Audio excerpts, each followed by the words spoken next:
Hi hello viewers. നമ്മളൊരു school വിദ്യാർത്ഥി എന്ന് പറഞ്ഞു കഴിഞ്ഞാൽ സാധാരണ രീതിയിൽ കാലത്ത് എഴുന്നേൽക്കുന്നു, സ്കൂൾ ബാഗ് പാക്ക് ചെയ്യുന്നു, സ്കൂളിൽ പോകുന്നു. പക്ഷേ നമുക്കിടയിൽ തന്നെ പല ടൈപ്പ് ഓഫ് സ്റ്റുഡൻസ് അല്ലെങ്കിൽ കുട്ടികളുണ്ട്. അതായത് ഓട്ടിസ്റ്റിക് ഉണ്ടാവും, ഹൈപ്പർ ആക്റ്റീവ് ആവാം, അങ്ങനെ ഒരുപാട് കാറ്റഗറൈസ് ചെയ്യപ്പെടുന്ന ഒരു ഭാഗം കൂടിയാണ് ഒരു സ്റ്റുഡൻറ് അല്ലെങ്കിൽ ഒരു കുട്ടി എന്ന് പറയുമ്പോൾ. അവർക്ക് നമ്മുടെ സാധാരണ ഒരു സ്കൂൾ മതിയോ എന്ന് ചോദിച്ചു കഴിഞ്ഞാൽ മതിയാവില്ല. എല്ലാ ടീച്ചേഴ്സിനും ഒരു കംപ്ലൈൻറ്റ് ഉണ്ടാവും, ഈ കുട്ടി ഭയങ്കര ഹൈപ്പർ ആക്റ്റീവ് ആണ്, അവനിവിടെ സെറ്റ് ആവില്ല എന്നൊക്കെ പറയുന്നുണ്ട്. അവർക്ക് പറ്റിയ ഒരു അക്കാദമി, അതായത് എനിക്ക് തോന്നുന്നു ഇന്ത്യയിൽ അല്ലെങ്കിൽ കേരളത്തിൽ ആദ്യമായിട്ടാണ് ഇങ്ങനൊരു അക്കാദമി സ്റ്റാർട്ട് ചെയ്യുന്നത്. അതാണ് എവറോൺ അക്കാദമി. എവറോൺ അക്കാദമിയുടെ ഫൗണ്ടർ ആൻഡ് CEO ആയ ആശ സെബാസ്റ്റ്യനാണ് നമ്മുടെ കൂടെ ജോയിൻ ചെയ്തത്. നല്ല ആക്റ്റീവായിരുന്ന കുട്ടികൾ പെട്ടെന്ന് ഉൾവലിയുക, അവർക്ക് സോഷ്യലൈസേഷൻ ഇല്ലാതെ വരിക, വളരെ ദേഷ്യം, അങ്ങനെയുള്ള ഇപ്പോൾ പാരൻസിന് എന്താണെന്ന് മനസ്സിലാവുന്നില്ല. പാരൻസ് പറയുന്നത് ഇത് തന്നെയാണ്, ഓരോരോ ന്യൂസ് കാണുന്നില്ല, ഞങ്ങൾക്ക് പേടിയാണ്, വഴക്ക് പറയാൻ പേടിയാണ്, അവരൊന്നും പറയുന്നില്ല, അങ്ങനെയുള്ള കുട്ടികൾ വരാറുണ്ട്. പണ്ടൊക്കെ എങ്ങനെയായിരുന്നു, പാരൻസ് അല്ലെങ്കിൽ ഗ്രാൻഡ് പാരൻസ് ഒക്കെ നമ്മുടെ വീടുകളിൽ ഉണ്ടാവാം, കുട്ടിക്ക് കഥ പറഞ്ഞും പുറത്തുകൂടെ കൊണ്ടുപോയി ഒക്കെയാണ് നമ്മൾ ഫുഡ് കൊടുത്തുകൊണ്ടിരുന്നത്. അതിന് പകരം ഇപ്പോൾ കുഞ്ഞുങ്ങൾ എന്താ ചെയ്യുന്നത് വെച്ചാൽ ഒന്നെങ്കിൽ കാർട്ടൂൺ കണ്ടുകൊണ്ട് അല്ലെങ്കിൽ ഫോൺ കണ്ടുകൊണ്ടൊക്കെയാണ് ഫുഡ് കഴിക്കുന്നത്. സൈക്കിൾ വാങ്ങിക്കൊടുത്തു, ഒരു ട്രൈ സൈക്കിൾ, അതിൻ്റെ വീൽ ഇങ്ങനെ തിരിച്ച് കറക്കിക്കൊണ്ടിരിക്കും, അതിലവർക്ക് ഭയങ്കര സന്തോഷമായിരിക്കും. അല്ലെങ്കിൽ ഫാൻ കറങ്ങുന്നത് നോക്കിക്കൊണ്ടിരിക്കാം, വാഷിംഗ് മെഷീൻ കറങ്ങുന്നത് നോക്കിക്കൊണ്ടിരിക്കും. അതുകൊണ്ട് നമുക്ക് ഓട്ടിസ്റ്റിക് ആണെന്നും പറയാൻ പറ്റത്തില്ല. എനിക്കൊരു ടെൻഷൻ, ബിക്കോസ് ചെറിയ കുട്ടികൾക്ക് ഫാൻ നോക്കി. ഈ ഓട്ടിസം എന്ന് പറയുന്നത് ഒരിക്കലും ഒരു രോഗമല്ല. അപ്പോൾ ലേണിംഗ് ഡിസബിലിറ്റി എന്ന് പറഞ്ഞാലും അവർ പഠിക്കില്ല എന്നല്ല അർത്ഥം, അവർ വ്യത്യസ്തരാണെന്ന് മാത്രമേ ഉള്ളൂ. ഫോൺ, ഇന്റർനെറ്റും എല്ലാം ഉണ്ട് അവരുടെ കയ്യിൽ. അവരെന്താ കാണുന്നത്, അല്ലെങ്കിൽ എങ്ങനെയുള്ള എന്താ പറയുക, ഇപ്പം ഇങ്ങനെ റീൽസും കാര്യങ്ങളും ചിലപ്പോൾ അവർ അൺനോയിങ്ലി മാറ്റുമ്പോൾ കാണുന്ന സാധനമായിരിക്കും. കാണുമ്പോൾ ഒരു ക്യൂരിയോസിറ്റി തോന്നാം, എന്താണെന്ന് അല്ലേ, അങ്ങനെയാണ് അവരതിലേക്ക് കൂടുതൽ എക്സ്പ്ലോർ ചെയ്ത് പോകുന്നത്. നമ്മുടെ കുട്ടികളിൽ അനിയന്ത്രിതമായിട്ടുള്ള ദേഷ്യം, വാശി, സ്വഭാവ പെരുമാറ്റ പ്രശ്നങ്ങൾ ഒക്കെ കാണുന്നുണ്ടെങ്കിൽ ആസ് എ പാരന്റ് നമുക്കത് കൈകാര്യം ചെയ്യാൻ പറ്റുന്നില്ല എന്ന് തോന്നുന്നുണ്ടെങ്കിൽ തീർച്ചയായിട്ടും ഒരു പ്രൊഫഷണൽ ഹെൽപ്പ് എടുക്കണം. ഒരു കുഞ്ഞിന് ജന്മം കൊടുക്കുമ്പോൾ ഒരു കുട്ടി ജനിക്കുന്നത് പോലെ തന്നെ ഒരു പാരന്റും ജനിക്കുകയാണ്. അല്ലെ, നമുക്ക് അതിനു മുമ്പ് എക്സ്പീരിയൻസ് ഇല്ല, ഒരു കുട്ടി ജനിക്കുമ്പോഴാണ് നമ്മളൊരു പാരന്റ് ആവുന്നത്. ഹായ് മാം, നമസ്കാരം. Thank you. എല്ലാ കുട്ടികളും ഒരേ സ്കൂളിൽ കൊണ്ടുവിടുന്നത് ശരിയാണോ തെറ്റാണോ? നമുക്ക് കുട്ടികളെ പല കാറ്റഗറിയിൽ സാധാരണപ്പെടുത്തും, അല്ലെ? അതൊക്കെ ഏതൊക്കെ കാറ്റഗറി? ജനങ്ങൾക്ക് അതാണ് അറിയാം. നമുക്ക് ഓട്ടിസ്റ്റിക്കിന്റെ കാര്യം മുമ്പേ പറഞ്ഞു, ഓട്ടിസം ഉള്ള കുട്ടികളൊക്കെ. അപ്പം പാരന്റ്സ് സ്പെഷ്യൽ സ്കൂൾ ചിലപ്പോൾ പ്രിഫർ ചെയ്യാം. ഓക്കെ, സോ ഞാൻ പറയും, നമുക്ക് അത്യാവശ്യം മാനേജ് ചെയ്യാൻ പറ്റുന്ന കുട്ടികളാണെങ്കിൽ അവർ നോർമൽ സ്കൂളിൽ തന്നെ വിടാം. ഓക്കെ, നമ്മുടെ അക്കാഡമി എന്ന് പറയുന്നത് നമുക്കൊരു സ്കൂൾ സെറ്റപ്പ് അല്ല. നമ്മൾ ഇങ്ങനെയുള്ള സാധാ സ്കൂളുകളിൽ പോകുന്ന കുട്ടികൾക്ക് അഡീഷണൽ ആയിട്ടുള്ള സപ്പോർട്ടാണ്. അവർക്ക് പഠിക്കാൻ പ്രശ്നം ഉണ്ടാവാം. അപ്പോൾ ഓട്ടിസ്റ്റിക് ആയിട്ടുള്ള കുട്ടികൾക്കാണെങ്കിൽ തന്നെയും പഠിക്കാനുള്ള പ്രശ്നങ്ങൾ ഉണ്ടാവാം. അതല്ല ഇനി ADHD, അതും ഒരു ന്യൂറോ ഡെവലപ്മെന്റൽ ഇഷ്യൂ ആണ്. അങ്ങനെയുള്ള കുട്ടികൾക്ക് ശ്രദ്ധ കേന്ദ്രീകരിക്കാനും പഠിക്കാനും ബുദ്ധിമുട്ടുണ്ടാവാം. ഇനി ഇതൊന്നും അല്ലെങ്കിൽ പോലും നമുക്ക് ലേണിംഗ് ഡിഫിക്കൽട്ടി അല്ലെങ്കിൽ ലേണിംഗ് ഡിസബിലിറ്റി ഉള്ള കുട്ടികളുണ്ട്. ഓക്കെ, അതും ഒരു ന്യൂറോ ഡൈവേഴ്സിറ്റി ആണ്. ചില കുട്ടികൾക്ക് എഴുതാൻ പറ്റാത്തൊരവസ്ഥ ഉണ്ടാവും, ചിലപ്പോൾ വായിക്കാൻ പറ്റാത്ത അവസ്ഥ, പഠിച്ച ഓർമ്മ നിൽക്കാത്ത അവസ്ഥ, അതൊക്കെ ഒരു പ്രോബ്ലം ആണോ? സ്പെസിഫിക് ലേണിംഗ് ഡിസബിലിറ്റി എന്ന് പറയും. ഇപ്പൊ എഴുത്തിൽ പ്രശ്നം ഉണ്ടെങ്കിൽ നമ്മൾ അതിനെ ഡിസ്ഗ്രാഫിയ എന്ന് പറയും. അതുപോലെ വായനയിലാണ് പ്രശ്നമെങ്കിൽ ഡിസ്ലെക്സിയ എന്ന് പറയും. അതുപോലെ കണക്ക് ചെയ്യാനും അതൊക്കെ ആയിരിക്കും ബുദ്ധിമുട്ട്, അത് നമ്മൾ ഡിസ്കാൽക്കുലിയ എന്ന് പറയും. അപ്പം എഴുതാൻ പ്രയാസമുള്ള കുട്ടിക്ക് ചിലപ്പോൾ വായിക്കാൻ പറ്റിക്കോളാം, അല്ലെങ്കിൽ അവർക്ക് വായിക്കാൻ പറ്റും. അപ്പൊ ഈ കുട്ടികൾക്ക് ഇവർക്ക് എല്ലാവർക്കും പഠിക്കാനുള്ള കഴിവുണ്ടാവും. പക്ഷെ നമ്മൾ സ്കൂളിൽ ഫോളോ ചെയ്യുന്ന അല്ലെങ്കിൽ നമ്മുടെ ആ ഒരു ടിപ്പിക്കൽ മെത്തേഡ് ആയിരിക്കും ചിലപ്പോൾ, അല്ലെങ്കിൽ നമ്മൾ പറഞ്ഞു കൊടുക്കുന്ന രീതി ആയിരിക്കും അവർക്ക് മനസ്സിലാക്കാൻ പറ്റാത്തത്. അപ്പൊ അവർക്ക് എങ്ങനെയാണോ മനസ്സിലാവുന്നത് ആ രീതിയിൽ നമ്മൾ അവർക്ക് പറഞ്ഞു കൊടുക്കുമ്പോൾ അവര് പഠിക്കും. അതിനെയാണ് നമ്മുടെ അക്കാഡമിയിൽ അങ്ങനെയാണ് നമ്മൾ കൊടുക്കുക, ഒരു ഇൻഡിവിജ്വലൈസ്ഡ് ആയിട്ടുള്ള ഒരു ലേണിംഗ്. ഒരു സ്കൂൾ ടൈം കഴിഞ്ഞിട്ട് ഒരു കുട്ടീനെ നമ്മുടെ അക്കാദമിയിൽ കൊണ്ടുവരികയാണെങ്കിൽ അവരുടെ പ്രോബ്ലം എന്താണെന്ന് ഫൈൻഡ് ഔട്ട് ചെയ്ത് അതിനൊരു റെമഡി ആൻഡ് സൊല്യൂഷൻ കൊടുക്കുക എന്നുള്ളതാണ് എവറോൺസ് അക്കാദമിയുടെ പ്രൊസീജിയർ. നമ്മളിപ്പോൾ ട്യൂഷൻ അല്ലെങ്കിൽ സ്കൂളിൽ പഠിക്കുന്ന കുട്ടികൾക്ക് മാത്സിൽ ചിലപ്പോൾ വീക്ക് ആയിരിക്കും, ബിക്കോസ് അവർക്ക് കൂട്ടാനും കുറയ്ക്കാനും അറിയില്ല. നമ്മൾ എത്ര പറഞ്ഞു കൊടുത്താലും അവർക്ക് അത് മനസ്സിലാക്കാൻ പറ്റാതെ ഒരുപാട് പാരന്റ്സ് ബെൽറ്റ് ഊരി അടിക്കുന്ന ഒരു അവസ്ഥകൾ നമ്മുടെ നാട്ടിലുണ്ട്. അതൊരു പ്രോബ്ലം ആണെന്ന് എങ്ങനെ നമുക്ക് തിരിച്ചറിയാൻ പറ്റും? നമുക്ക് ഒരു പാരന്റിന് നമുക്കൊരു കുട്ടിയുടെ ബുദ്ധിമുട്ട് കാണുമ്പോൾ തന്നെ അത് മനസ്സിലാക്കാൻ പറ്റും. ചിലപ്പോൾ അത് മനസ്സിലായിക്കൊള്ളണമെന്നും ഇല്ല. ഒരു കുട്ടി സ്കൂളിൽ ചെന്നതിന് ശേഷം ചിലപ്പോൾ ടീച്ചേഴ്സ് ആയിരിക്കും പറയാം, ഈ കുട്ടിക്ക് എഴുതാൻ ബുദ്ധിമുട്ടുണ്ട്, അല്ലെങ്കിൽ വായിക്കാൻ ബുദ്ധിമുട്ടുണ്ട്, അല്ലെങ്കിൽ നമ്മൾ പറയുന്ന കാര്യങ്ങൾ മനസ്സിലാക്കി എടുക്കാൻ ബുദ്ധിമുട്ടുണ്ട്. അങ്ങനെ വരുമ്പോൾ എപ്പോഴും പാരന്റ്സ് ഒരു എക്സ്പേർട്ട് ഒപ്പീനിയൻ എടുക്കണം. അതായത് ഒരു ക്ലിനിക്കൽ സൈക്കോളജിസ്റ്റിന്റെയോ അല്ലെങ്കിൽ ഒരു ചൈൽഡ് സൈക്കോളജിസ്റ്റിന്റെയോ ഒരു സ്പെഷ്യൽ എഡ്യൂക്കേറ്ററിന്റെയോ ഒരു സപ്പോർട്ട് എടുക്കാം. നമുക്ക് ഇതൊക്കെ പ്രോപ്പറായിട്ട് അസസ്മെന്റ് സയന്റിഫിക് ആയിട്ട് തന്നെ കണ്ടുപിടിക്കാനായിട്ട് പറ്റും. എത്രാം ക്ലാസ് മുതൽ നമുക്കത് തുടങ്ങിയിട്ട് കുട്ടിയുണ്ട്? ഇപ്പൊ നമുക്ക് യൂഷ്വലി നമ്മളൊരു 3-3.5 വയസ്സാകുമ്പോൾ തന്നെ കുട്ടീനെ LKG കൊണ്ടുപോയി ചേർക്കുമല്ലോ. അപ്പൊ LKG ക്ലാസ്സുകളിൽ തന്നെ അവർ അക്ഷരങ്ങൾ പറയാനും എഴുതാനും ചെറിയ ചെറിയ ആക്ടിവിറ്റീസിലൂടെ കണക്കുകളൊക്കെ അവർ പഠിക്കാൻ തുടങ്ങും. അപ്പൊ ഇത് എഴുതാനും അതല്ലെങ്കിൽ പറയുന്ന കാര്യങ്ങൾ ഇപ്പൊ ഫോർ എക്സാമ്പിൾ എഴുത്തിലേക്ക് വരുമ്പോൾ കുട്ടിക്ക് ചിലപ്പോൾ അക്ഷരങ്ങൾ അങ്ങോട്ടും ഇങ്ങോട്ടും മാറിപ്പോവാം. അല്ലെങ്കിൽ എന്താ പറയാ ചില സെയിം വേർഡ് ഒരേ രീതിയിൽ ഉച്ചരിക്കുന്ന വേർഡ് ദേർ എന്നൊക്കെ പറയുമ്പോൾ അതെല്ലാം കൺഫ്യൂസ്ഡ് ആവാം. ഇപ്പൊ P Q ഇതൊക്കെ മാറിപ്പോവാം. സോ നമ്മൾ ഒരു സിനിമ കണ്ടിട്ടില്ലേ, മറ്റേ താരേ സമീൻ പർ. അതാണ് എല്ലാവർക്കും റിലേറ്റ് ചെയ്യാൻ പറ്റുന്ന ഒരു കാര്യം. അതാണ്. അപ്പൊ ആ കുട്ടിയുടെ എന്താ പറയാ അതിലേക്ക് ബ്രെയിൻ അങ്ങനെയാണ് പ്രോസസ് ചെയ്യുന്നത്. സോ അപ്പൊ അങ്ങനെ ഒരു ഡിഫിക്കൽട്ടി ആ കുട്ടിക്ക് ക്ലാസ്സിൽ കാണുന്നുണ്ടെങ്കിൽ ടീച്ചർക്ക് എന്തായാലും മനസ്സിലാവും. പറഞ്ഞു കൊടുക്കുന്ന കാര്യങ്ങൾ ബുദ്ധിമുട്ടുണ്ട്, എഴുതാൻ പറ്റുന്നില്ല അല്ലെങ്കിൽ വായിക്കാൻ പറ്റുന്നില്ല എന്നുള്ളത്. അങ്ങനെയുള്ള സാഹചര്യത്തിൽ പാരന്റ്സ് തീർച്ചയായിട്ടും ഒരു പ്രൊഫഷണൽ ഹെൽപ്പ് എടുക്കണം, അസസ്മെന്റ് ചെയ്യണം. അപ്പൊ പറഞ്ഞു വരുന്നത് ഒരു LKG കഴിഞ്ഞ് ഒരു 1ാം ക്ലാസ് ആകുമ്പോഴേക്കും കറക്റ്റ് ആയിട്ട് എഴുതാൻ പറ്റുന്നില്ലെങ്കിൽ നിങ്ങളുടെ കുട്ടീനെ ഒരു സൈക്കോളജിസ്റ്റ് അല്ലെങ്കിൽ ക്ലിനിക്കൽ സൈക്കോളജിസ്റ്റ് അല്ലെങ്കിൽ നമുക്ക് സ്പെഷ്യൽ എഡ്യൂക്കേറ്റർ അവരെ കാണിക്കുക, അവരുടെ ഒരു സജഷൻ അല്ലെങ്കിൽ ഒപ്പീനിയൻ എടുക്കുക എന്നുള്ളത്. അസസ്മെന്റ് എടുക്കും പ്രോപ്പറായിട്ടുള്ള. ഇപ്പൊ ബൈ ബർത്ത് പല പ്രശ്നങ്ങൾ ഉണ്ടാവുന്നു എന്ന് നമ്മൾ പല വാർത്തകളും അറിയുന്നുണ്ട്. അപ്പൊ അത് നമുക്ക് എങ്ങനെ കണ്ടുപിടിക്കും? ഇപ്പൊ കുട്ടി ഓട്ടിസ്റ്റിക് കുട്ടി അല്ലെങ്കിൽ ഓട്ടിസം എന്ന് പറയുന്നത് പാരന്റ്സിന് ഒരു ഭയങ്കര സംശയമാണ്. ഇപ്പോഴത്തെ പുതിയ പാരന്റ്സ്, ഇവൻ ഞാനൊരു പാരന്റ് കൂടിയാണ്. അപ്പോൾ കുട്ടി ജനിച്ചോ, കുട്ടിയുടെ എക്സ്പ്രഷൻ അല്ലെങ്കിൽ കുട്ടി സംസാരിക്കുന്നില്ല എന്നൊക്കെ പറയുമ്പോഴേക്കും എന്റെ കുട്ടിക്ക് ഓട്ടിസം ആണോ, അല്ലെങ്കിൽ ഭയങ്കര ടെൻഷനാണ് പാരന്റ്സിനെ സംബന്ധിച്ചോളം. എങ്ങനെ അത് നമുക്ക് ഫൈൻഡ് ഔട്ട് ചെയ്യാൻ പറ്റും? ലക്ഷണങ്ങൾ എങ്ങനെ തിരിച്ചറിയാൻ പറ്റും? ഓട്ടിസം എന്ന് പറയുന്നത് നമുക്ക് ഒരു 2 വയസ്സ് വരെയൊക്കെ ചിലപ്പം തിരിച്ചറിഞ്ഞുകൊള്ളാൻ പറ്റിക്കൊള്ളണം എന്നില്ല, അല്ലെങ്കിൽ ഒരു 1.5 വയസ്സ് വരെയൊക്കെ. ആ കുട്ടികളെ കാഴ്ചയിൽ വളരെ നോർമൽ ആയിരിക്കും, ബാക്കിയുള്ള അവരുടെ ആക്ടിവിറ്റീസും കാര്യങ്ങളൊക്കെ. പക്ഷെ ചില കാര്യങ്ങൾ പാരന്റ്സിന് മനസ്സിലാക്കാൻ പറ്റും. എക്സാമ്പിൾ ആയിട്ട് പറയുകയാണെങ്കിൽ കുട്ടികൾക്ക് ഇങ്ങനെ മൂവിങ് ആയിട്ടുള്ള സാധനങ്ങളോട് ഭയങ്കര താല്പര്യം ഉണ്ടാവാം. അപ്പോൾ ഫോർ എക്സാമ്പിൾ ഒരു സൈക്കിൾ വാങ്ങിക്കൊടുത്തു, ഒരു ട്രൈ സൈക്കിൾ, അതിന്റെ വീൽ ഇങ്ങനെ തിരിച്ച് കറക്കിക്കൊണ്ടിരിക്കും, അതിൽ അവർക്ക് ഭയങ്കര സന്തോഷമായിരിക്കും. അല്ലെങ്കിൽ ഫാൻ കറങ്ങുന്നത് നോക്കിക്കൊണ്ടിരിക്കാം, വാഷിംഗ് മെഷീൻ കറങ്ങുന്നത് നോക്കിക്കൊണ്ടിരിക്കാം. സ്പിന്നിങ് ആയിട്ടുള്ള കാര്യങ്ങളോടൊക്കെ ഭയങ്കര ഇൻട്രസ്റ്റ് ആയിരിക്കാം. അത് നമ്മൾ ചിലപ്പോൾ നോട്ടീസ് ചെയ്യപ്പെടണമെന്നില്ല, അത് നമുക്ക് മനസ്സിലാക്കാൻ പറ്റുന്ന. അതുകൊണ്ടും നമുക്ക് ഓട്ടിസ്റ്റിക് ആണെന്നും പറയാൻ പറ്റത്തില്ല. എനിക്കൊരു ടെൻഷൻ, ബിക്കോസ് ചെറിയ കുട്ടികൾക്ക് ഫാൻ നോക്കി അല്ല, അങ്ങനെയല്ല. അവർക്ക് ഈ വീലൊക്കെ കിട്ടിയപ്പോൾ ഒരു ചെറിയ വണ്ടി വാങ്ങിക്കൊടുത്തു, അതിന്റെ ടയറൊക്കെ ഉണ്ടെങ്കിൽ അതിങ്ങനെ കറക്കിക്കൊണ്ടിരിക്കുക, പിന്നെ ലൈനപ്പ് ചെയ്യുക ടോയ്സ് ഒക്കെ, അത് വെച്ച് ക്രിയേറ്റീവ് ആയിട്ട് കളിക്കുക എന്നുള്ളതിനേക്കാൾ കൂടുതൽ അതിങ്ങനെ ലൈനപ്പ് ചെയ്ത് വെക്കുക, പിന്നെ ഒരേ പാറ്റേൺ ഫോളോ ചെയ്യുക, അങ്ങനെയൊക്കെയുള്ള ചെറിയ ചെറിയ കാര്യങ്ങൾ ചെറുതിലേ തന്നെ നമുക്ക് മനസ്സിലാക്കാനായിട്ട് പറ്റും.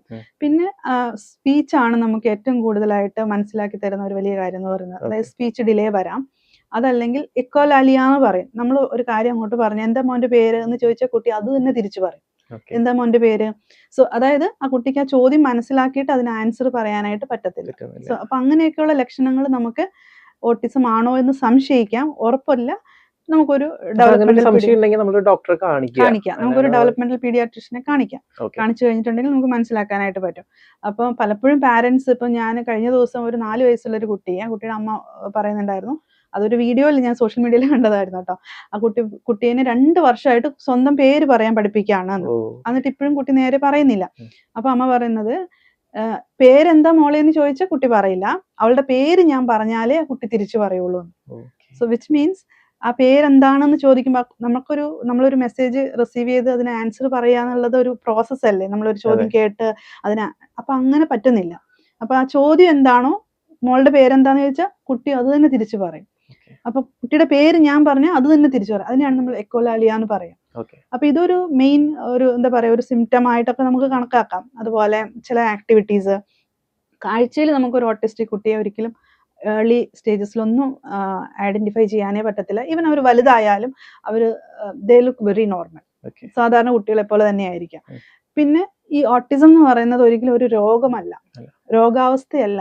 നമ്മുടെ ബ്രെയിനിൽ എന്താ പറയാ, ഇതൊരു നമ്മുടെ ബ്രെയിൻ ഇൻഫർമേഷൻ പ്രോസസ് ചെയ്യുന്ന ഒരു അവസ്ഥയാണ്. ചില ഏരിയാസിൽ ഒരു ഭയങ്കര നല്ലതായിരിക്കാം.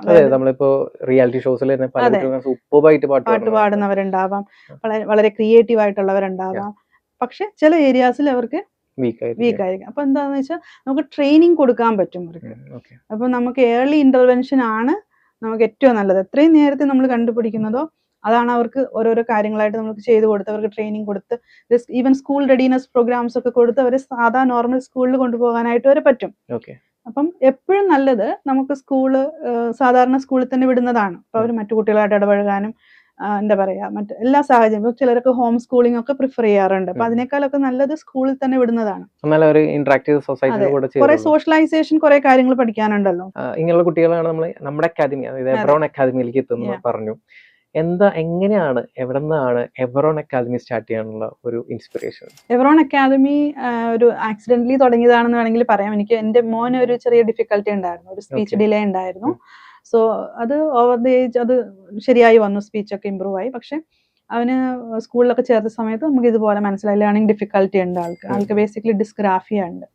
അപ്പൊ അതിനുശേഷം അങ്ങനെ ഞാൻ അവന് കുറെ സ്ഥലങ്ങളിൽ ഇങ്ങനെ തെറാപ്പിക്കും ക്ലാസ്സസിനൊക്കെ കൊണ്ടുപോയി. പക്ഷെ എഫക്റ്റീവ് ആയിട്ട് കിട്ടിയില്ല എനിക്ക്. അങ്ങനെയാണ് നമ്മളൊരു റെമഡിയൽ ട്യൂട്ടറെ വെച്ചിട്ട് പതുക്കെ ചെയ്ത് നോക്കിയപ്പോൾ അവന് പഠിക്കാൻ പറ്റുന്നുണ്ട്. അതായത് നമുക്കൊരു ടിപ്പിക്കൽ സ്കൂളിലെ കാര്യങ്ങൾ ഫോളോ ചെയ്ത് പറ്റുന്നില്ലെങ്കിലും ഒരു സ്പെഷ്യൽ എഡ്യൂക്കേറ്റർ, അതായത് ട്രെയിൻഡ് ആയിട്ടുള്ള സ്പെഷ്യൽ എഡ്യൂക്കേറ്ററുടെ സപ്പോർട്ടോടുകൂടി പഠിക്കുമ്പോൾ നമുക്ക് കാര്യങ്ങൾ പഠിച്ചെടുത്തു. അപ്പൊ അങ്ങനെ ഞാൻ എൻ്റെ ഫ്രണ്ട്സിന്റെ അടുത്തൊക്കെ ഡിസ്കസ് ചെയ്തപ്പോൾ അവരുടെ കുട്ടികൾക്കും ഇതുപോലെ പല സ്ഥലങ്ങളിലുള്ളവർക്കും പ്രശ്നങ്ങൾ ഉണ്ടെന്ന് പറഞ്ഞു. അപ്പൊ ഞാൻ ഇതേ ട്രെയിനറെ വെച്ച് തന്നെ അവരുടെ കുട്ടികൾക്ക് ഓൺലൈനായിട്ടൊക്കെ സെഷൻസ് കൊടുത്തു. അപ്പൊ അങ്ങനെ ആ കുട്ടികളും പഠിച്ചെടുത്തു. അപ്പൊ അങ്ങനെ നോക്കുമ്പോൾ ഒരുപാട് പേര് പറഞ്ഞു ഇതേ ഇഷ്യൂസ് ഉണ്ട്, ചാലഞ്ചസ് ഉണ്ട്. അവര് കുട്ടികൾ ഓട്ടിസ്റ്റിക് ഒന്നും അല്ല, നോർമൽ കുട്ടികൾ തന്നെയാണ്, പക്ഷെ പഠിക്കാനുള്ള ബുദ്ധിമുട്ട്. അതായത് നമുക്ക് ബേസിക്കലി നമ്മൾ പഠിക്കാന്ന് പറയുന്നത് നമ്മൾ എന്താ പറയാ, നമ്മള് ഇൻഫർമേഷൻ എങ്ങനെയാണോ നമ്മുടെ ബ്രെയിനിൽ പ്രോസസ് ചെയ്ത് അതനുസരിച്ചിട്ടാണ് എല്ലാ കാര്യങ്ങളും ചെയ്യുന്നത്. അപ്പം അതിലുള്ളൊരു വ്യത്യസ്തതയാണ് അത്. ബേസിക്കലി ചില കുട്ടികൾക്ക് കണ്ടുപഠിക്കാനായിരിക്കും ഇഷ്ടം, ചിലർക്ക് കേട്ട് പഠിക്കാൻ പറ്റും. അപ്പം നമുക്ക് അങ്ങനെ ഉണ്ട്, വിഷ്വൽ ലേണേഴ്സ് ഉണ്ട്, ഓഡിറ്ററി ലേണേഴ്സ്, അങ്ങനെ പല രീതിയിൽ പഠിക്കുന്നവരുണ്ട്. അപ്പം കണ്ടുപഠിക്കാൻ താല്പര്യപ്പെടുന്ന ഒരു കുട്ടിക്ക് നമ്മൾ കേൾപ്പിച്ചു കൊടുത്ത് അല്ലെങ്കിൽ ലെക്ചറിങ് ചെയ്ത് കൊടുത്തിട്ട് കാര്യമില്ല. ചിലപ്പോൾ അവർക്ക് ആക്ടിവിറ്റീസ് കൊടുത്തു കഴിഞ്ഞാൽ അവർ ചെയ്യുമായിരിക്കും.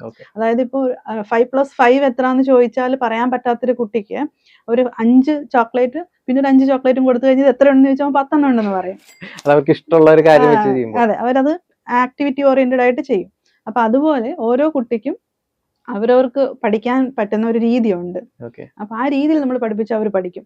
അപ്പൊ ലേണിംഗ് ഡിസബിലിറ്റി എന്ന് പറഞ്ഞാലും അവർ പഠിക്കില്ല എന്നല്ല അർത്ഥം, അവർ വ്യത്യസ്തരാണെന്ന് മാത്രമേ ഉള്ളൂ. അവർ വ്യത്യസ്തമായ രീതിയിൽ പഠിച്ചെടുക്കുന്നു. വളരെ ഒരു കുസൃതിയുടെ ചോദ്യം ചോദിക്കുകയാണ്, തീരെ പഠിക്കാൻ ഇഷ്ടമില്ലാത്ത കുട്ടികളെ നമുക്ക് എന്ത് ചെയ്യാൻ പറ്റും?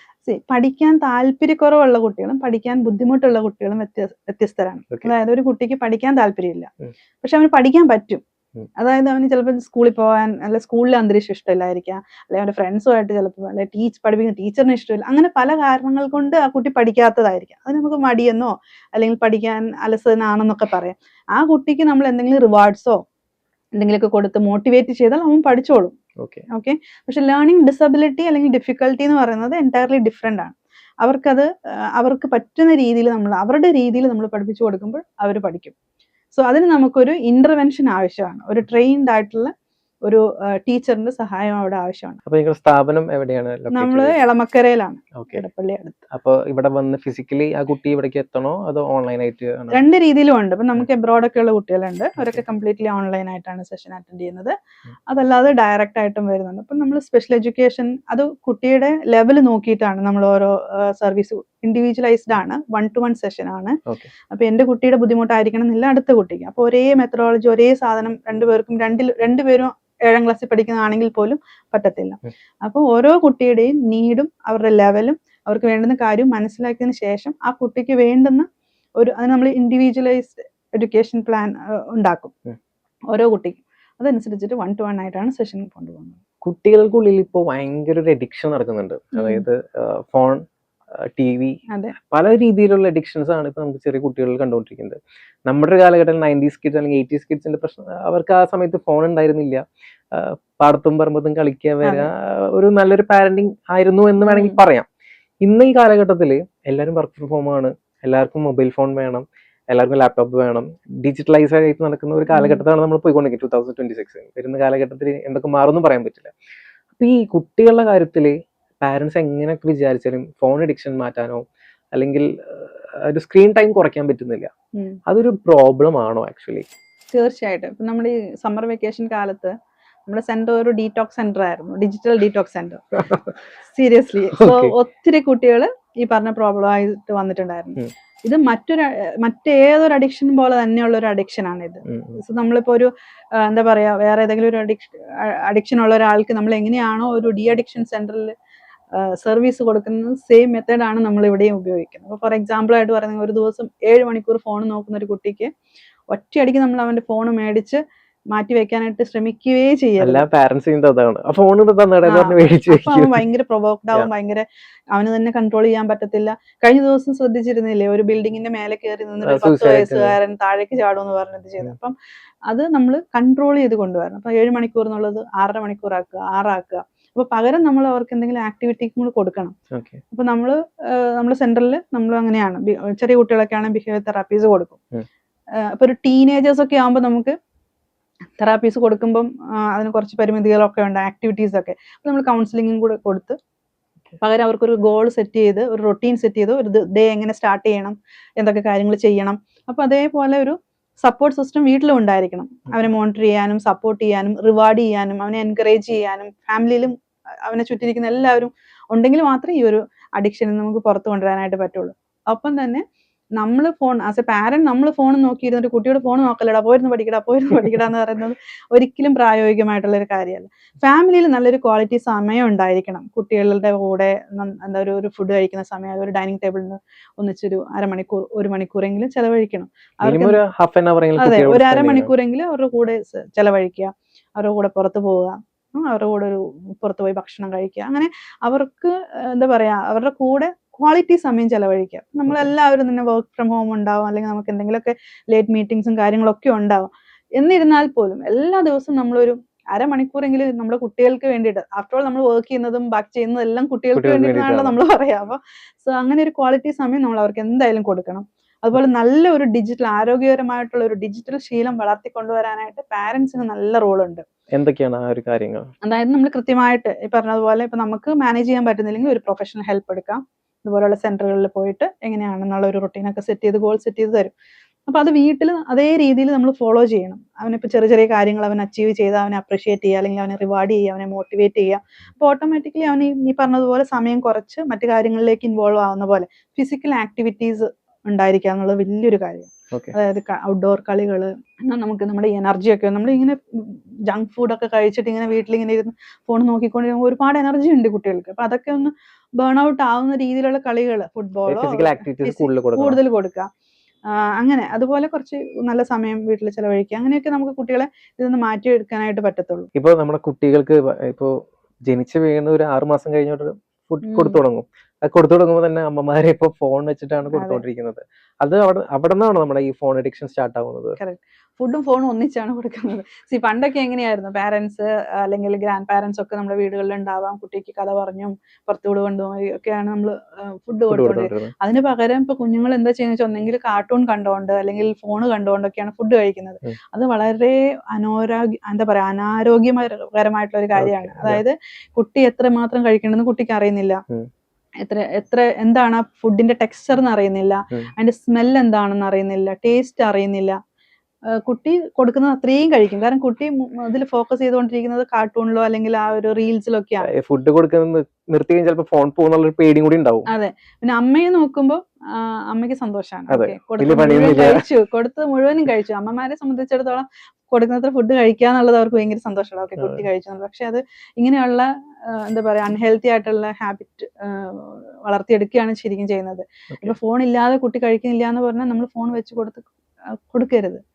നമ്മൾ അതിന് മാറ്റി അതിന്റെ അറ്റൻഷൻ മാറ്റി മറ്റെന്തെങ്കിലും കാര്യങ്ങളിലേക്ക് കൊണ്ടുപോയിട്ട് വേണം നമ്മൾ ഫുഡ് കൊടുക്കാനായിട്ട്. അപ്പൊ അതെങ്ങനെയാന്ന് വെച്ചിട്ടുണ്ടെങ്കിൽ ചില കുട്ടികൾ ഫോൺ ഇല്ലാതെ കഴിക്കത്തേ ഇല്ല എന്നുള്ള രീതിയിലാണ്. ഫോൺ അല്ലെങ്കിൽ TV, കാർട്ടൂൺ കണ്ടാലേ ഫുഡ് കഴിക്കത്തുള്ളൂ. അങ്ങനെ കുറെ കുട്ടികൾ നമ്മുടെ അടുത്ത് വരാറുണ്ട്. അമ്മമാരുടെ സ്ഥിരം കംപ്ലൈന്റ് ആണ്, ഇന്ന് എന്തെങ്കിലും ഒന്ന് കഴിച്ചോട്ടെ എന്ന് വിചാരിച്ചിട്ട് ഞാൻ ഫോൺ വെച്ച് കൊടുത്തു. പക്ഷെ അങ്ങനെ ചെയ്യുമ്പോൾ അത് കണ്ടീഷൻഡ് ആവുകയാണ് ആ രീതിയിൽ. അതായത് ഭക്ഷണം കഴിക്കണമെങ്കിൽ ഫോൺ വേണം. അക്കാദമി സ്റ്റാർട്ട് ചെയ്തിട്ട് എത്ര വർഷമായി? നമ്മൾ ഓൾമോസ്റ്റ് 2 years ആണ് ഇപ്പൊ. 2 years. ഈ 2 yearsൽ കണ്ടുവന്ന കാര്യങ്ങൾ എന്തൊക്കെയാണ്? ലൈക്ക് നമ്മൾ ഫോൺ അഡിക്ഷൻ പറഞ്ഞു, അതുപോലെ വേറൊരു അഡിക്ഷൻ കൂടിയാണ്. നമ്മൾ പണ്ടൊക്കെ ടീനേജേഴ്സ് അല്ലെങ്കിൽ കുറച്ച് പ്രായം ആയി അല്ലെങ്കിൽ ആ ഒരു ടൈമിലാണ് ഫോൺ അഡിക്ഷൻ എന്ന് പറയുന്നത്. അതായത് അഡൾട്ട്സൻസ് മൂവീസ് അങ്ങനത്തെ കാര്യങ്ങളൊക്കെ കണ്ടുകൊണ്ടിരുന്നത്. ഇപ്പൊ നമ്മൾ റീസെന്റ് പല റീൽസ് ആയാലും പല ഡോക്ടേഴ്സ് ആയാലും പറയുന്നത് 5 വയസ്സായ കുട്ടി ഫോൺ അഡിക്റ്റഡ് ആണ്, അമ്മയുടെ അടുത്ത് എങ്ങനെ ബിഹേവ് ചെയ്യണമെന്ന് അറിയുന്നില്ല. അങ്ങനത്തെ ഒരു സിറ്റുവേഷൻ അവിടെ വന്നിട്ടുണ്ടോ? അങ്ങനെയുള്ള കുട്ടികൾ വന്നിട്ടുണ്ടോ അവിടെ? നമുക്ക് ടിപ്പിക്കലി അങ്ങനെ ഒരു ഫോൺ അഡിക്ഷൻ ആയിട്ടുള്ള കുട്ടികൾ വന്നിട്ടില്ല. നമുക്ക് മെയിൻ ആയിട്ട് ഫോൺ അഡിക്ഷൻ ഉള്ളവർ വന്നിട്ടുണ്ട്. പക്ഷെ ഇങ്ങനെയുള്ള കുട്ടികളുണ്ട്.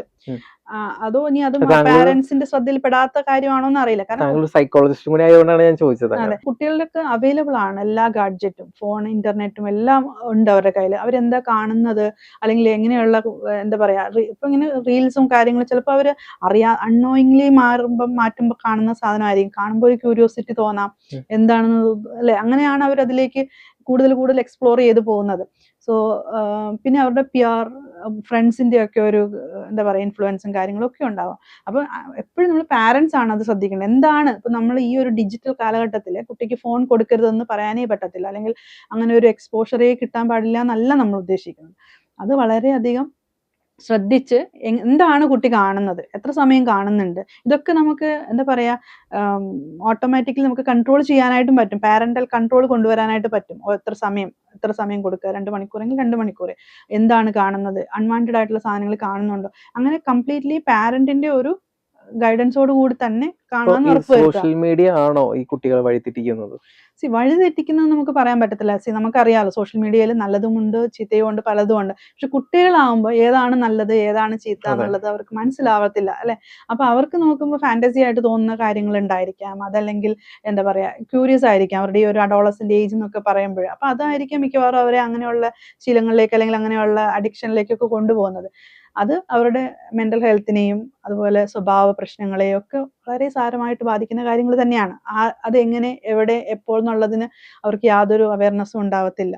അതുപോലെ തന്നെ നമുക്ക് സ്കൂളുകളിലൊക്കെ ആണെങ്കിലും കുറച്ചും കൂടിയൊക്കെ സെക്ഷൽ എഡ്യൂക്കേഷൻസ് ഒക്കെ കൊടുക്കാം കുട്ടികൾക്ക്. ഇപ്പം കഴിഞ്ഞ ദിവസം തന്നെ കണ്ടിരുന്നു, ഒരു 15 വയസ്സുകാരൻ അമ്മേന്റെ അടുത്ത് മോശമായിട്ട് പെരുമാറി എന്നുള്ളത്. അപ്പൊ അങ്ങനെയുള്ള കേസുകളൊക്കെ കൂടി വരികയാണ്. അപ്പം നമ്മൾ കമ്പാരിറ്റീവ്ലി നമ്മൾ പഴയ കാലത്ത് അല്ലെങ്കിൽ ഒരു 90s 80s ഒക്കെ കാര്യങ്ങൾ നോക്കുമ്പോൾ എക്സ്പോഷർ കുറവാണ്, അല്ലെ? ഇപ്പൊ എല്ലാം അവൈലബിൾ ആണ് ഇപ്പം.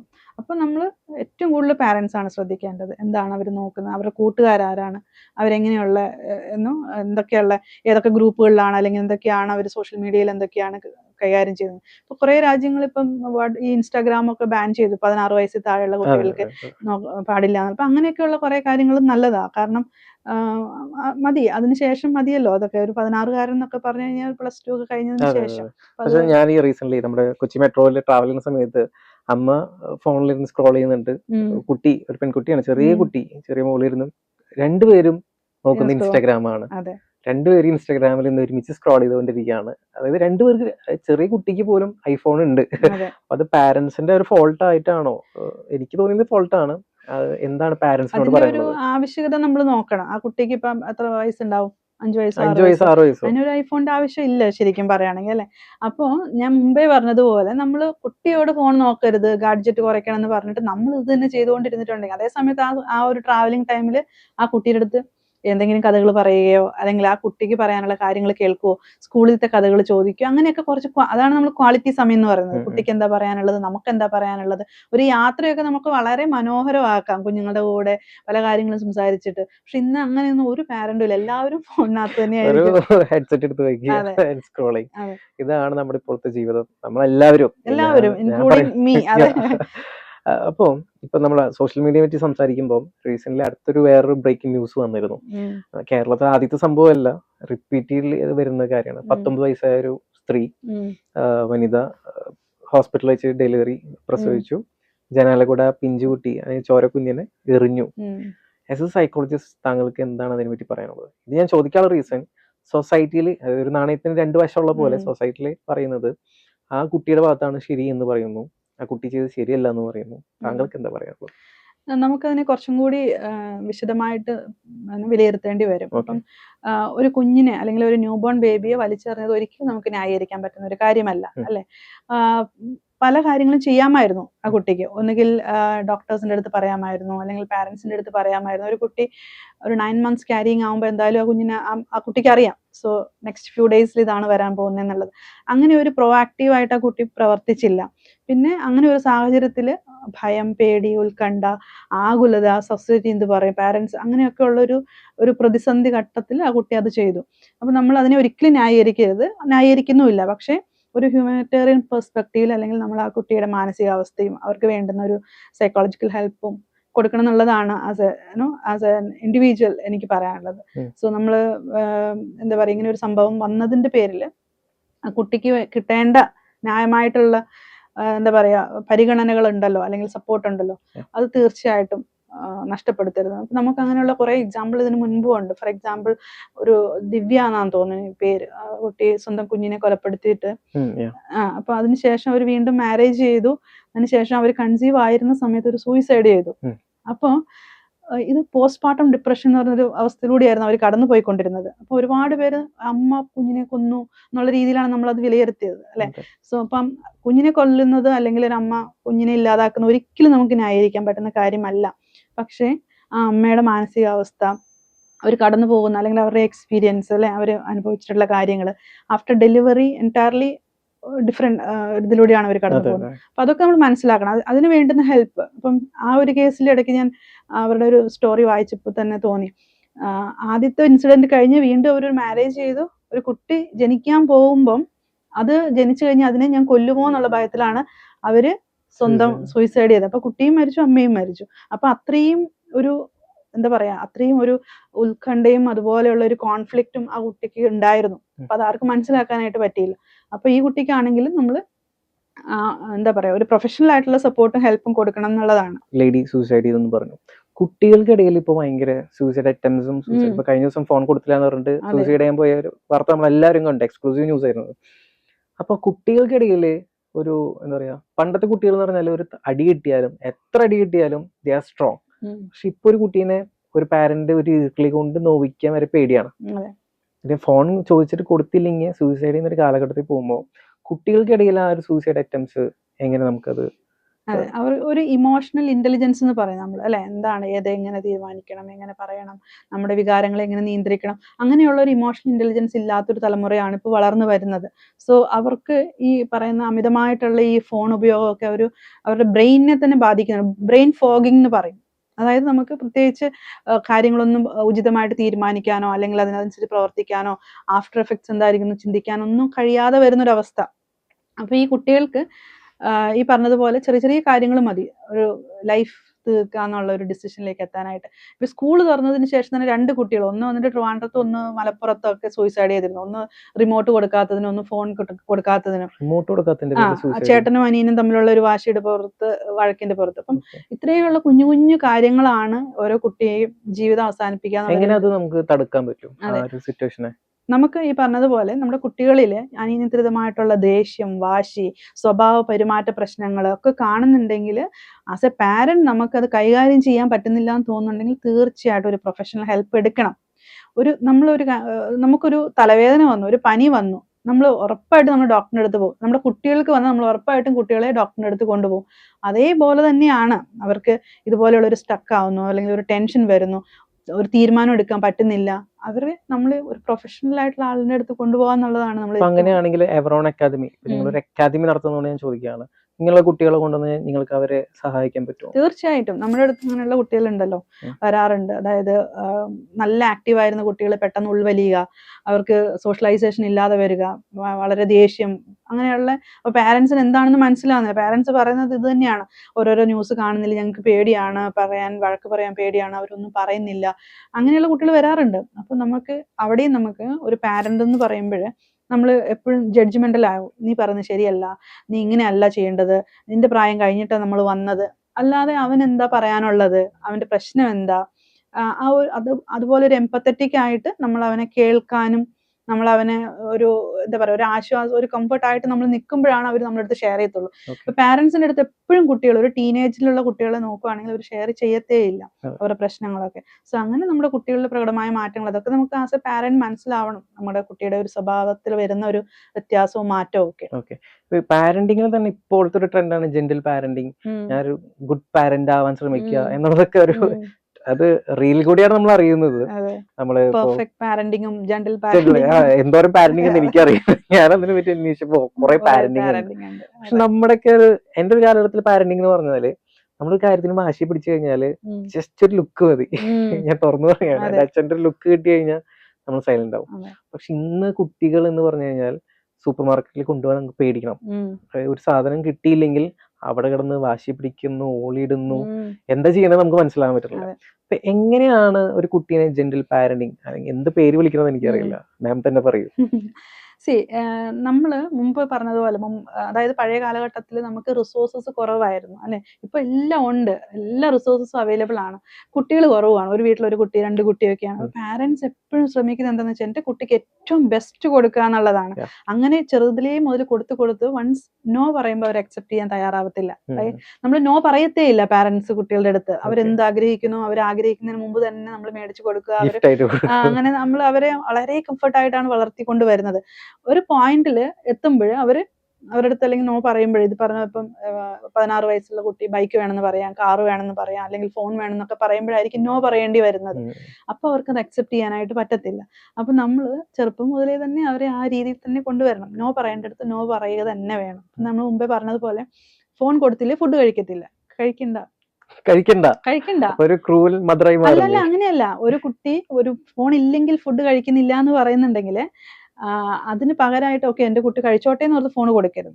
മനസ്സിലായി? നമ്മൾ വേറെ ഓൾട്ടർനേറ്റീവ് ആയിട്ട് എന്തെങ്കിലും കൊടുക്കണം. ഫോൺ കണ്ടിട്ട് ഫുഡ് കഴിക്കരുത്. സോ അത് നമ്മൾ വൺസ് ആദ്യം തന്നെ അങ്ങനെ ആയിട്ടുണ്ടെങ്കിൽ നെക്സ്റ്റ് ടൈം കുട്ടി അത് റിപ്പീറ്റ് ചെയ്യത്തില്ല.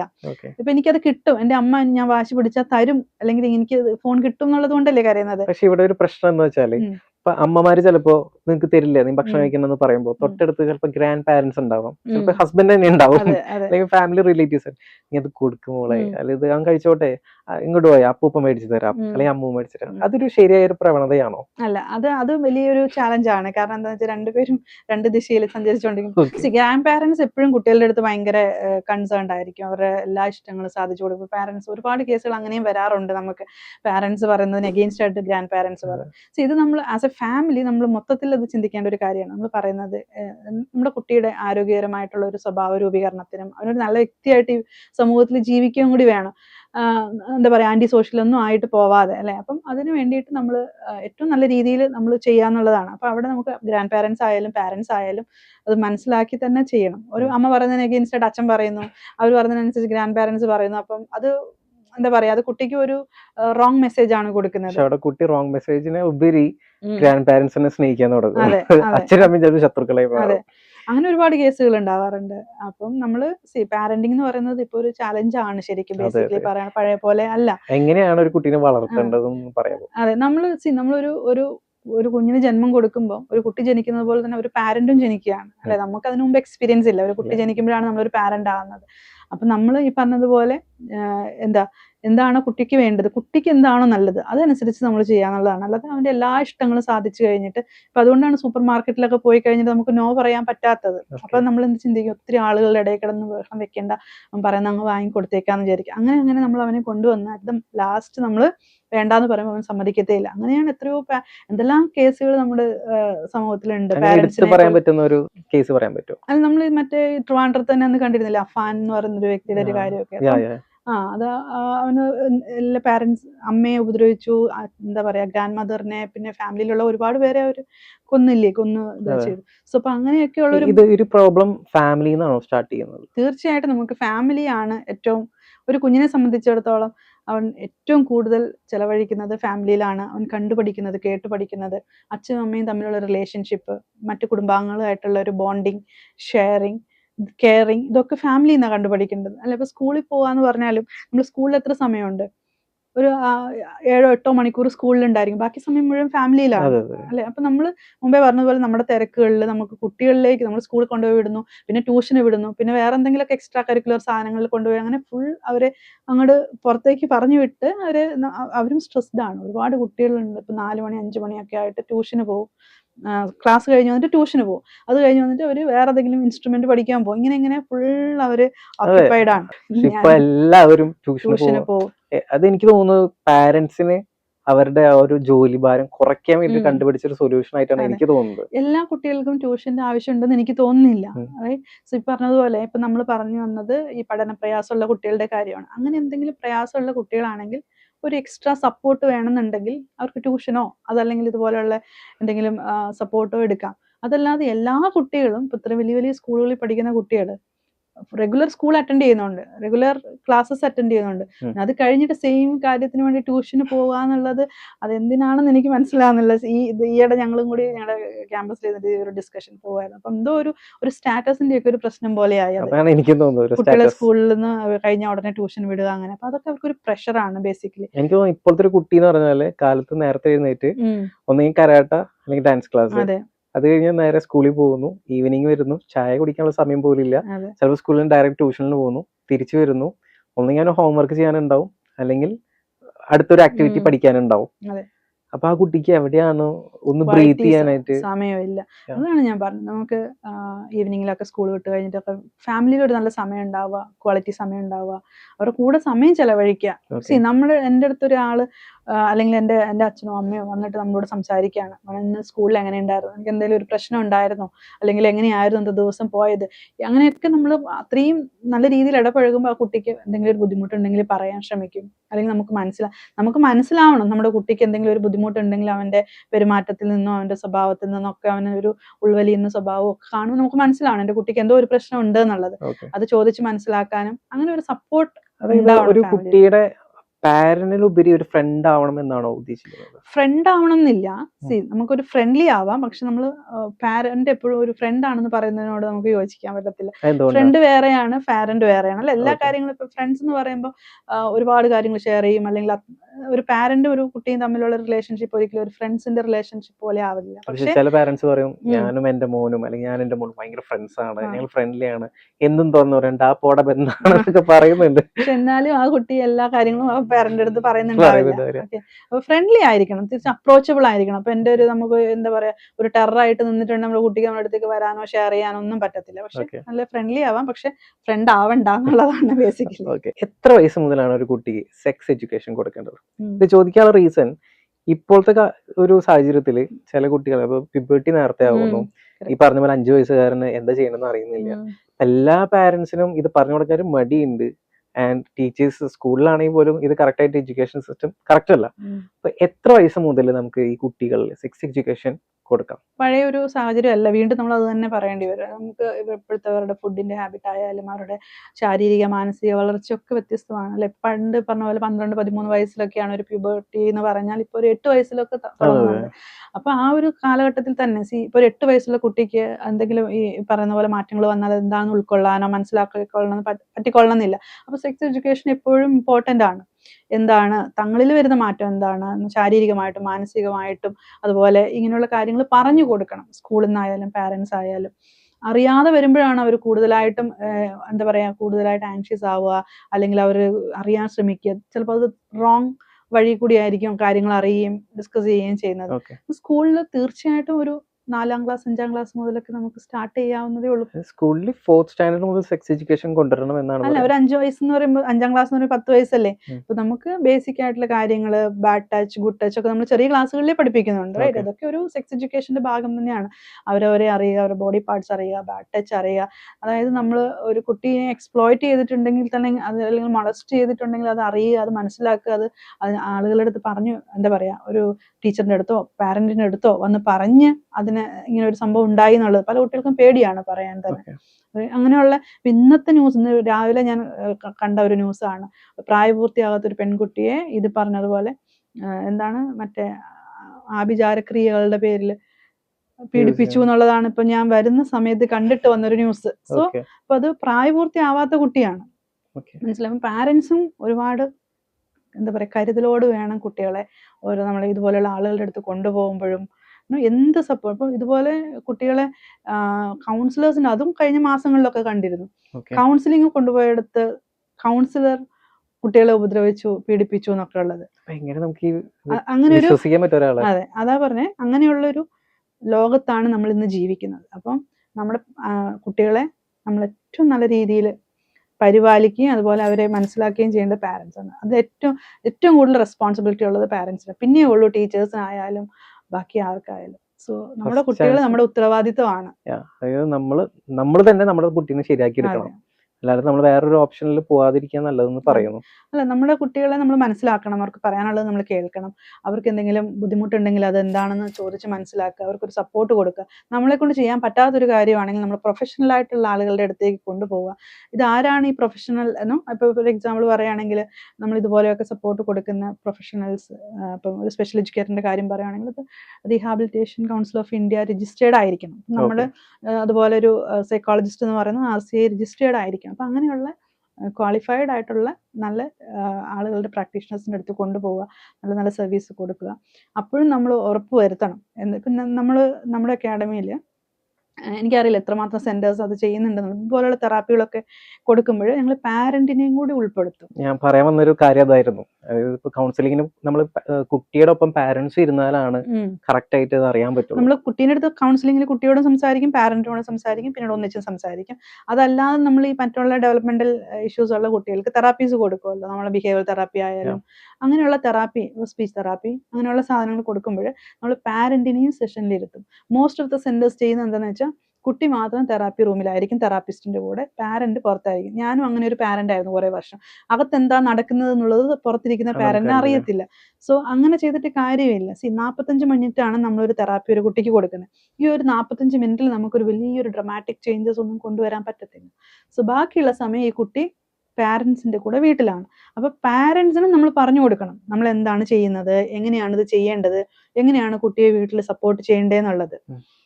അപ്പൊ അത് വീട്ടിലും ചെയ്യണം. അപ്പൊ അങ്ങനെ വരുമ്പോൾ എന്താണ്, നമ്മൾ പാരന്റും കുട്ടിയുടെ കൂടെ ഈ ഒരു തെറാപ്പി സെഷനിലൊക്കെ ഇൻവോൾവ് ആവുക എന്നുള്ളതാണ്. ഓക്കെ. ഇനിയിപ്പോ സൊസൈറ്റിക്ക് ഒരു കുട്ടീനെ വളർത്തുന്ന കാര്യത്തിൽ റോൾ ഉണ്ടോ? തീർച്ചയായിട്ടും നമുക്കൊരു സോഷ്യൽ റെസ്പോൺസിബിലിറ്റി ഉണ്ടല്ലോ. ഇപ്പം ഇന്നത്തേത് നമുക്കറിയാം, ലഹരിയും ചെറിയ ചെറിയ കുട്ടികളെ വരെ അതിലേക്ക് കൊണ്ട്. അപ്പം അങ്ങനെയൊക്കെ ആകാതെ നമ്മളെങ്ങനെയാണോ കുട്ടി, അതൊരു സോഷ്യൽ റെസ്പോൺസിബിലിറ്റി ആണ്. സൊസൈറ്റി, നമ്മുടെ കുട്ടികൾ, നമ്മുടെ നാട്ടിലൊരു സ്കൂൾ ഉണ്ടെങ്കിൽ അവിടേക്ക് വരുന്ന കുട്ടികൾ സേഫായിട്ട് വരുന്നുണ്ട്, പോകുന്നുണ്ട് എന്നൊക്കെയുള്ള ഉറപ്പ് വരുത്തുക. അതേപോലെ അവർക്ക് ഒരു നല്ലൊരു സിറ്റിസൺ ആയിട്ട്, നല്ലൊരു വ്യക്തിയായിട്ട് ജീവിച്ച് വളരാനുള്ള ഒരു സാഹചര്യം ഒരുക്കി കൊടുക്കുക എന്നുള്ളത്. പക്ഷെ ഇങ്ങനെ ഒരു സൊസൈറ്റിയിൽ ചില ആൾക്കാർ മോണിറ്റർ ചെയ്യുമ്പോൾ അവര് സദാചാരക്കാരായി മാറുകയാണ് ചെയ്യുന്നത്. അല്ല, നമ്മൾ മോണിറ്റർ ചെയ്യേണ്ട ആവശ്യമില്ല. അതാണ് ഞാൻ മുമ്പേ പറഞ്ഞ, പാരന്റ് ആണ് ഏറ്റവും കൂടുതൽ എന്താ പറയുക വിജിലന്റ് ആയിട്ട് ഇരിക്കേണ്ടത്.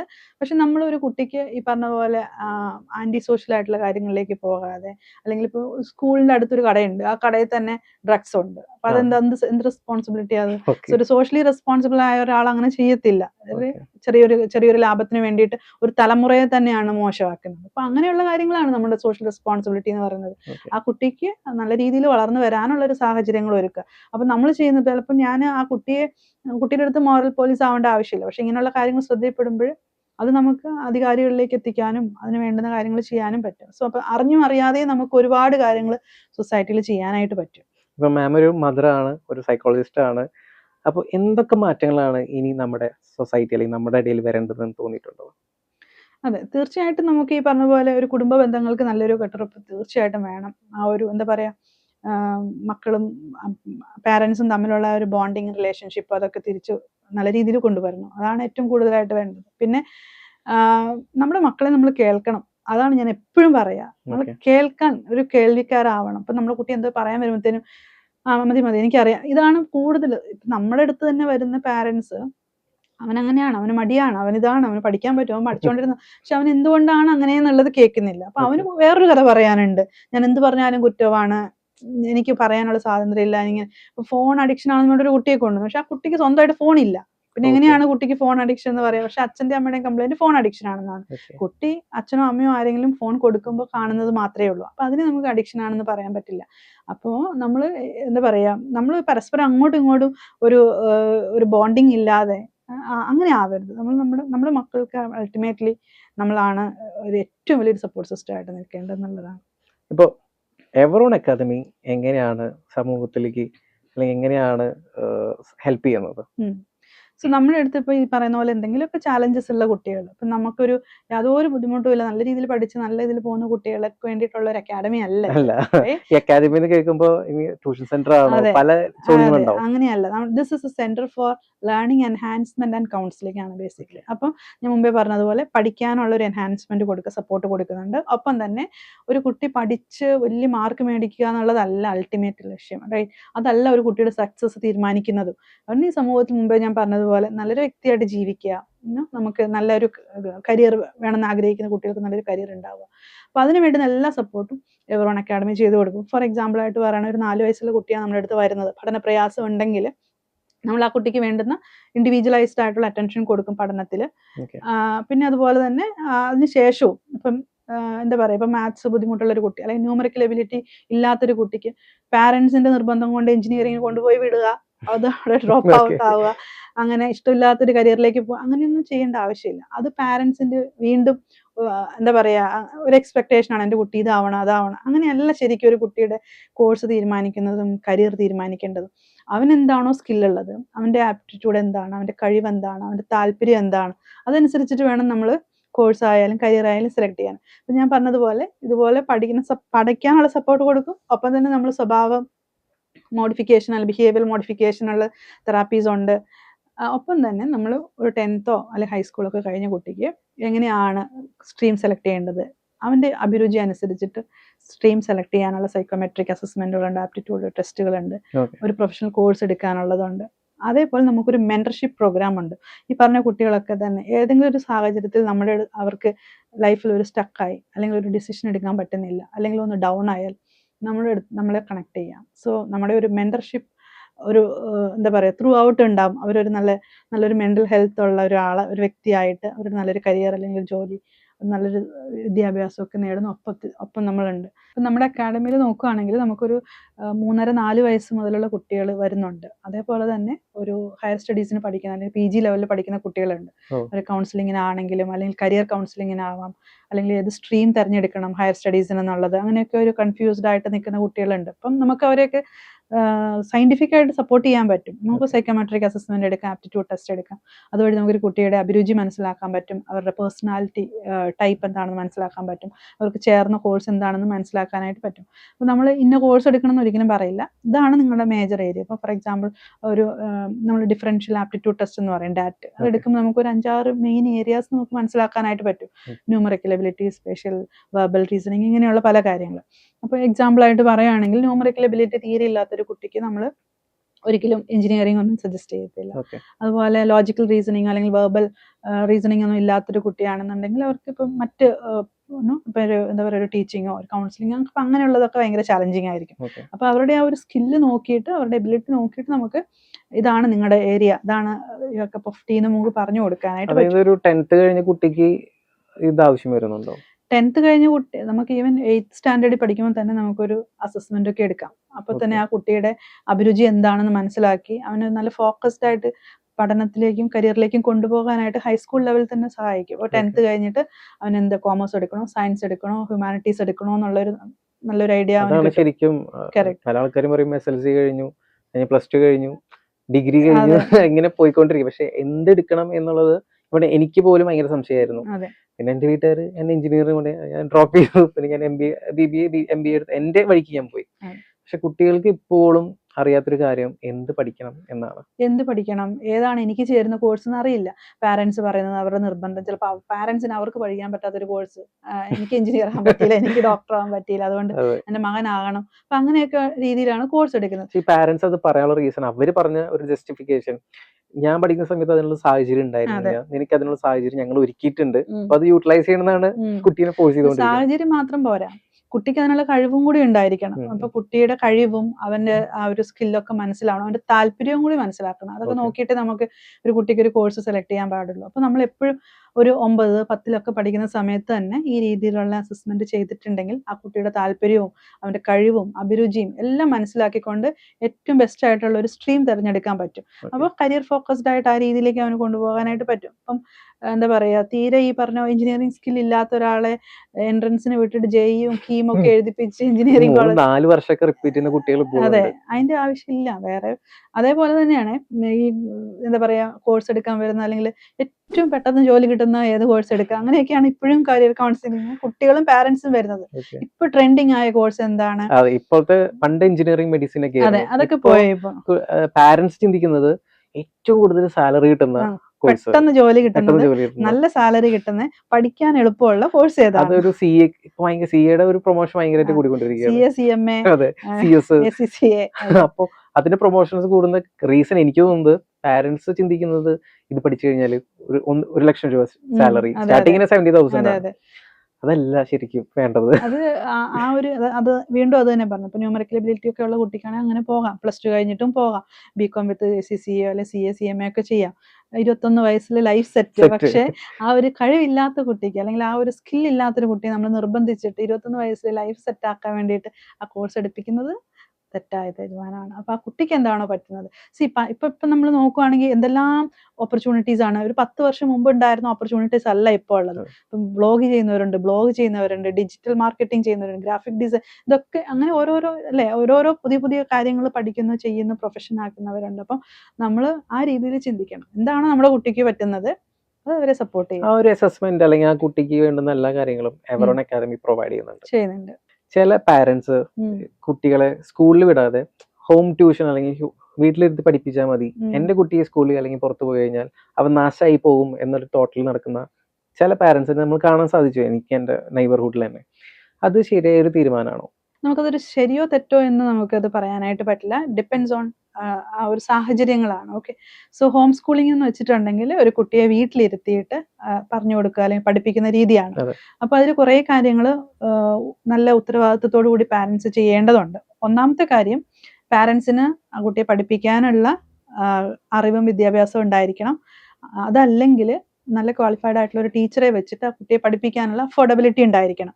അതോടൊപ്പം തന്നെ പാരന്റ്സ് അഷ്വർ ചെയ്യേണ്ട കാര്യം, ഈ കുട്ടിക്ക് സ്കൂളിൽ എന്തൊക്കെയാണോ മിസ്സാവുന്നത് അതിനൊക്കെയുള്ള ഒരു എന്താ പറയാ പകരം ബദൽ മാർഗങ്ങളൊക്കെ ആ കുട്ടിക്ക് കൊടുക്കണം. വീട്ടിലിരുത്തി വെറുതെ പാഠഭാഗങ്ങൾ പഠിപ്പിച്ചു കൊടുക്കാതെ അവനെ കുറച്ച് ലോകം കാണിക്കാൻ കൊണ്ടുപോവുക, യാത്രകൾ ചെയ്യുക, അങ്ങനെയൊക്കെ പല എക്സ്പീരിയൻസസ് ചെയ്തു കൊടുക്കാനായിട്ട് പാരന്റിന് പറ്റണം. അപ്പൊ അത് അഫോർഡബിൾ ആയിരിക്കണം.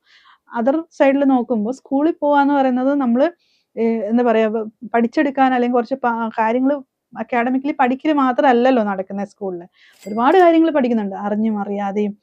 ടൈം മാനേജ്മെന്റ് പഠിക്കുന്നുണ്ട് കുട്ടികൾ, കോൺഫ്ലിക്ട് മാനേജ്മെന്റ് പഠിക്കുന്നുണ്ട്, പ്രോബ്ലം സോൾവിങ്, ഷെയറിങ്, കെയറിങ്, പിന്നെ ഒത്തിരി എക്സ്പോഷർ കൂടുതലാണ് സ്കൂളിൽ അല്ലെ. ഇപ്പൊ നമ്മള് കുട്ടികൾ തമ്മിൽ ചെറിയ പ്രശ്നങ്ങൾ ഉണ്ടാവും, അത് അവർ തന്നെ കോംപ്രമൈസ് ചെയ്യും, സോൾവ് ചെയ്യും. ചിലത് ടീച്ചേഴ്സിന്റെ അടുത്തും ചിലർ പാരന്റ്സിന്റെ അടുത്തും. ഇതെല്ലാം ഓരോ എക്സ്പീരിയൻസസ് ആണ്. അവർ ലേൺ ഫ്രം മിസ്റ്റേക്സ് അല്ലെ. പിന്നെ അതുപോലെ ഒരുപാട് കോമ്പറ്റീഷൻസ്, ഇവന്റ്സ്, പ്രോഗ്രാംസ്, സെലിബ്രേഷൻസ്, അത് എൻറ്റയർലി ഡിഫറെന്റ് ആണ്. ആ ഒരു സോഷ്യലൈസേഷൻ, ആ ഒരു എക്സ്പോഷർ സ്കൂളിൽ തന്നെ കിട്ടത്തുള്ളൂ. അഗെയിൻ ഇത് ശരിയാണോ അത് ശരിയാണോ നമുക്ക് പറയാനായിട്ട് പറ്റില്ല. ഡിപ്പെൻഡ്സ് ഓൺ ഓരോ വ്യക്തിഗതമായിട്ടുള്ള തീരുമാനമാണ്. പിന്നെ ഞാൻ പറഞ്ഞതുപോലെ ന്യൂറോ ഡൈവേർജന്റ് ആയിട്ടുള്ള കുട്ടികളാണെങ്കിൽ ചിലപ്പോൾ അവർക്ക് നോർമൽ സ്കൂൾ സെറ്റപ്പിൽ ഫോളോ ചെയ്ത് പോകാനായിട്ട് ബുദ്ധിമുട്ടുണ്ടായിരിക്കാം. അതല്ലെങ്കിൽ ചിലപ്പം ബുള്ളിങ് വരാം, അങ്ങനെയൊക്കെയുള്ള എന്തെങ്കിലുമൊക്കെ ഒരു ട്രോമാറ്റിക് ആയിട്ടുള്ള കാര്യങ്ങളൊക്കെ പേടിച്ചിട്ട് പാരന്റ്സ് ചിലപ്പം അല്ലെങ്കിൽ ഈ സ്കൂളുകാരാണെങ്കിൽ പോലും, സ്കൂളിൽ തന്നെ ആണെങ്കിൽ പോലും ഇങ്ങനെയുള്ള കുട്ടികളെ വെൽക്കം ചെയ്യണം എന്നല്ല. ഒരു നമ്മൾ പറയും ഇൻക്ലൂസീവ്നെസ്, ഇൻക്ലൂഷൻ എന്നൊക്കെ പറയാം. പക്ഷെ ആക്ച്വലി അത് വളരെ കുറവാണ് നടക്കുന്നത്. സോ അപ്പൊ അങ്ങനെയുള്ള സാഹചര്യത്തിൽ ഈ ന്യൂറോ ഡൈവേർജന്റ് ആയിട്ടുള്ള കുട്ടികൾക്കൊക്കെ അത് ഹോം സ്കൂൾ ഹെൽപ്ഫുൾ ആണ്, ബേസിക് ആയിട്ടുള്ള കാര്യങ്ങളൊക്കെ പഠിപ്പിക്കാന്നുള്ളത്. അതർവൈസ് നോർമൽ സ്കൂളിംഗ് തന്നെയാണ് ഇഷ്ടം പോലെ.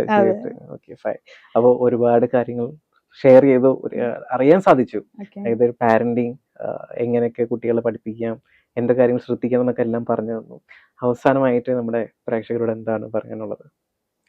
നമുക്ക് എപ്പോഴും നമ്മുടെ മക്കൾക്ക് ഒരു കരുത്തായിട്ട് കൂടെ ഉണ്ടാവണം എന്നുള്ളതാണ്. അവർക്കൊരു പ്രയാസം വന്നാൽ, അവർക്കൊരു വീഴ്ച പറ്റിയാൽ അവരെ സപ്പോർട്ട് ചെയ്ത് അവരെ കേൾക്കാൻ, അത് ഞാൻ മുൻപേ പറഞ്ഞതുപോലെ വീണ്ടും വീണ്ടും അത് തന്നെ റിപ്പീറ്റ് ചെയ്ത് പറയുന്നു, അവരെ കേൾക്കാനും, അവർക്ക് കുഴപ്പമില്ല, നമുക്ക് ചെയ്യാം, നമുക്കിത് നേരെയാക്കാം, we are there to support, അങ്ങനെ ഒരു കോൺഫിഡൻസ് നമ്മുടെ കുട്ടികൾക്ക് തീർച്ചയായിട്ടും കൊടുക്കണം. അത് നമുക്ക് ഫാമിലിയിലെ ചെയ്യാൻ പറ്റത്തുള്ളൂ. ടീച്ചേഴ്സിനായാലും ഇപ്പം നമ്മളെപ്പോലെയുള്ള പ്രൊഫഷണൽസിനാണെങ്കിൽ പോലും അതിനുള്ള പരിമിതികളുണ്ട്, അതിനുള്ള എന്താ പറയുക, നമുക്ക് അതിനുള്ള ലിമിറ്റേഷൻസ് ഉണ്ട്. അപ്പോൾ നമുക്ക് ആസ് എ പാരന്റ് നമ്മുടെ ഫാമിലിയിൽ നമ്മൾ ഏറ്റവും കൂടുതൽ സമയം ചെലവഴിക്കേണ്ടത് നമ്മുടെ കുട്ടികളെ മനസ്സിലാക്കുകയും ചെയ്യേണ്ടത് വളരെ വളരെ അത്യാവശ്യമാണ്. അപ്പം എനിക്ക് അതാണ് പറയാനുള്ളത്. നമ്മുടെ കുട്ടികളെ, നമ്മൾ വളർന്നു വരുന്ന കുട്ടികളാണ് നാളത്തെ ഒരു തലമുറ എന്ന് പറയുന്നത്. അപ്പോൾ അവർ തെറ്റായ രീതികളിലേക്ക് പോകാതെ, ഇപ്പോൾ ഈ ഡിജിറ്റൽ യുഗത്തിൽ ഞാൻ മുമ്പേ പറഞ്ഞതുപോലെ തന്നെ അവരെ അതിൽ നിന്ന് കംപ്ലീറ്റ്ലി വിഡ്രോ ചെയ്യിക്കുക എന്നുള്ളതല്ല, ആരോഗ്യകരമായ ഒരു ഡിജിറ്റൽ ശീലങ്ങൾ വളർത്തിക്കൊണ്ടുവരിക, നല്ല രീതിയിൽ അവർ വളർന്നു വരട്ടെ. ഓക്കെ മാം, അപ്പോൾ അത് വലിയൊരു ഡെഫിനേഷനാണ് കൊടുത്തത്. എനിക്ക് ഇത്രേ പറയാനുള്ളൂ, നിങ്ങളുടെ കുട്ടികളെ നിങ്ങൾ ശാസിക്കുന്നതിന് മുമ്പ് ചിലപ്പോൾ കുറുമ്പനാവാം, മടിയനാവാം എന്നൊക്കെ നിങ്ങൾ വിചാരിക്കുന്നുണ്ടെങ്കിലും അവർക്ക് എന്തെങ്കിലും ഒരു ഡെഫിഷ്യൻസി അല്ലെങ്കിൽ എന്തെങ്കിലും ഒരു കുറവുണ്ടാവും. അത് നികത്താനും അവരെ ഒരു നല്ല എന്താ പറയുക നല്ലൊരു ഫ്യൂച്ചർ അവർക്ക് ഉണ്ടാവാനായിട്ട് എവറോൺ അക്കാദമി കോൺടാക്ട് ചെയ്യാം. അത് എനിക്കിപ്പോൾ പറയാനുള്ളൂ. അവരുടെ കോൺടാക്ട് ഡീറ്റെയിൽസ് എല്ലാ കാര്യങ്ങളും നമ്മൾ ഡിസ്ക്രിപ്ഷനിൽ കൊടുത്തിട്ടുണ്ട്. നിങ്ങൾ നിങ്ങളുടെ കുട്ടീനെ ഒരു 2 ഇയേഴ്സ് അല്ലെങ്കിൽ 3 ഇയേഴ്സ് ഒക്കെ ആകുമ്പോൾ നിന്ന് വാച്ച് ചെയ്യാം. അപ്പോൾ അവർക്ക് എഴുതാനോ, മാം പറഞ്ഞ പോലെ എഴുതാനോ അല്ലെങ്കിൽ സംസാരിക്കാനോ അവർക്ക് എന്തെങ്കിലുമൊക്കെ ഒരു കുറവുണ്ടെങ്കിൽ അത് അല്ലെങ്കിൽ അവരുടെ കുറുമ്പല്ല. അത് നിങ്ങൾ ആദ്യം മനസ്സിലാക്കുക ആൻഡ് നല്ലൊരു പാരൻ്റ് ആവാൻ ശ്രമിക്കുക. എനിവേ ഒരുപാട് കാര്യങ്ങൾ ഷെയർ ചെയ്തതിൽ once again thanks a lot and wish you all the best. Thank you so much. By.